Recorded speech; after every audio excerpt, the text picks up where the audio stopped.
Today, we're jumping into one of the most explosive and important events in all of world history, the French Revolution. We're going to unpack exactly how and why this incredible uprising didn't just change France, but changed the entire world, forever. All right, let's get right into it. So everything really kicks off with this one powerful image.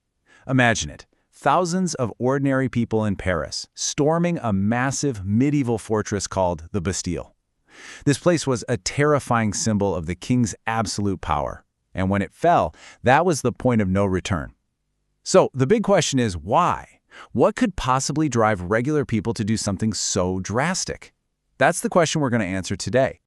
To get to the bottom of that, we've got to rewind a bit. We'll look at what France was like before things exploded, how society was split up, the three big crises that really lit the fuse. Then we'll see the people finally rise up and check out the brand new era that was born from it all. All right, first up, France on the brink. Let's paint a picture of what was known as the old regime, basically the way things were before 1789. Okay, just imagine this for a second. You're 20 years old, you've just been made king of one of the most powerful countries in Europe, but there's one tiny problem. The treasury is completely empty. That's exactly the mess young King Louis XVI walked into. So here's the deal. Years of really expensive wars, including helping the American Revolution, plus the insane spending of the royal court at Versailles, well, it had left France totally broke. I mean, the debt was huge. And the only solution the government could come up with was to raise taxes. But, as you're about to see, that was a really, really bad idea. So why was raising taxes such a big deal? Well, to get that, you've got to understand how French society was structured. It wasn't one big happy family. It was split into three completely separate groups, known as the Three Estates.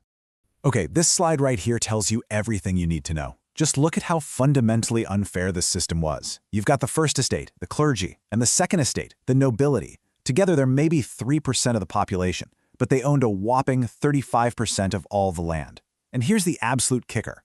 They paid practically zero taxes. Nothing. The entire bill for running the country fell on the Third Estate, which was, everyone else. We're talking 97% of the people paying 100% of the taxes. It's just wild. And get this. These perks were literally baked into the system from birth. If you were born a noble, you didn't have to pay taxes, period. On top of that, they could charge peasants fees just for living on their land and even force them to work for free. The system was all about who your parents were, not about what you could actually do. Meanwhile, the Third Estate was just getting crushed under the weight of all these taxes. They had to give money to the church, that was the tithe. They had to pay a big direct tax to the state, called the tile. And then there were all these hidden taxes on stuff they used every single day, like salt. To put it simply, the huge majority of people were footing the bill for the entire country, including the fancy lifestyles of the people who paid nothing at all. So you've got this society that's broke and totally unfair. It's like a giant powder keg just waiting for a spark. And that brings us to the three big crises that finally lit the fuse. First up, the money crisis. France was already in debt for over 2 billion livres, which was a ton of money back then. Then, helping out with the American Revolution, that added another billion. It got so bad that lenders started demanding crazy high interest, and pretty soon, most of the country's money was just going to pay off the interest on its own debt. The whole system was about to collapse. Second, this subsistence crisis. Now, this is a really important term. It sounds complicated, but all it means is that people are struggling just to survive, just to get the basic things they need, like food. And for the poorest people in France, this became a horrifying reality. And this just shows you the domino effect. It starts with a bad harvest. Suddenly, there's not enough grain. What happens next? The price of bread, the one thing most people ate every single day, just skyrockets. People's wages couldn't keep up, so the poorest families literally couldn't afford to buy food. And when people are starving, well, that leads to desperation, food riots, and a whole lot of anger. The third and final spark was all about ideas. You had these brilliant philosophers, part of a movement called the Enlightenment, spreading some really radical new thoughts.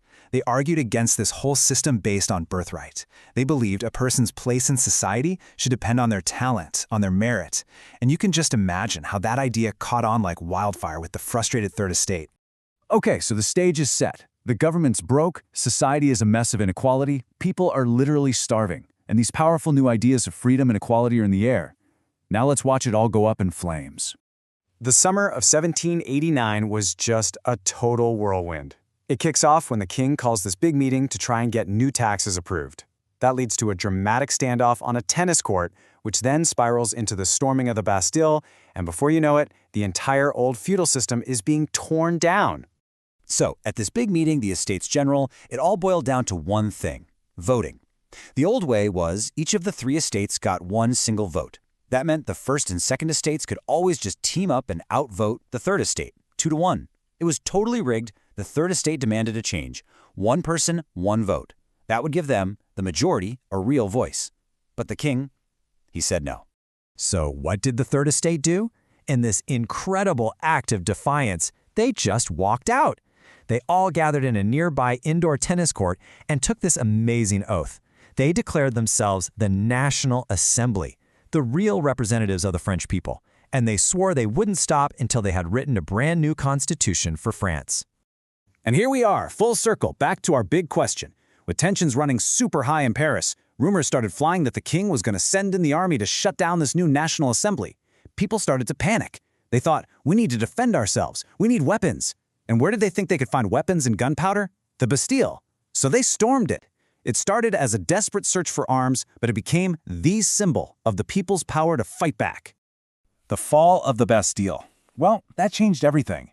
It was a massive wake-up call for the king. It showed him that the people were not messing around.